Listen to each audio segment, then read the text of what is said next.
சொன்ன மாதிரி தான் மார்க்கை வச்சு யாரையும் ஜட்ஜ் பண்ண முடியாது. குழந்தைகளும் கடவுளால் ஆசீர்வதிக்கப்பட்ட பிள்ளைங்க தான்.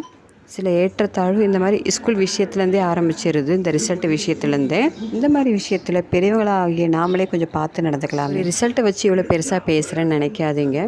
மார்க்கு அதிகமாகவோ இல்லை கம்மியாகவோ எடுத்தவங்க ஒரு பயம் இருந்தாலுமே அடுத்தவங்க என்ன கேட்பாங்கன்ற ஒரு பயம் கண்டிப்பாக இருக்குது. எப்படி எடுத்தாலுமே ஒரு பேரண்ட்ஸ் அந்த பிள்ளைங்களை அதை பேலன்ஸ் பண்ணி அடுத்தடுத்த இடத்துக்கு அவங்க கொண்டு போயிடுவாங்க. நாங்கள் அக்கறையோடு தான் கேட்குறோன்னு நினைக்கிறவங்க அவங்களா சொல்கிற வரைக்கும் கொஞ்சம் வெயிட் பண்ணுங்கள். திடீர்னு அவங்க சொல்லலைன்னா அதில் எதுவும் அவங்களுக்கு விருப்பம் இல்லை அப்படின்னு தெரிஞ்சுக்கோங்க. இல்லைங்க நாங்கள் மார்க்கு கேட்கலன்னா அவங்க எங்களுக்கு தெரிஞ்சவங்க, அவங்க எதனா எங்களை நினச்சிருவாங்க அப்படிலாம் அவங்க எதுவுமே நீங்கள் நினைக்க வேண்டாம். அப்படி அவங்க கேட்டாலுமே எதுக்கு நீங்கள் எங்கள் பிள்ளைகளோட ரிசல்ட் கேட்கலனாலுமே இல்லைங்க நீங்களாக சொல்லும்போது எங்களுக்கு ரொம்ப சந்தோஷம் அப்படின்னு சொல்லிடுங்க. அதே மாதிரி எந்த பிள்ளைங்க ரிசல்ட் உங்ககிட்ட சொல்ல வந்தாலுமே அவங்களுக்கு நீங்கள் விஷ் பண்ணி அனுப்புங்க. கொஞ்சம் இப்படி எடுத்துருக்கலாமே, கொஞ்சம் அதிகமாக எடுத்துருக்கலாமே, அந்த மாதிரிலாம் நீங்கள் சொல்ல வேணாம். ஏன்னா எழுதியாச்சு, அந்த விஷயம் முடிஞ்சு போச்சு. பரவாயில்லைங்க. சில பேர் ஹால் டிக்கெட்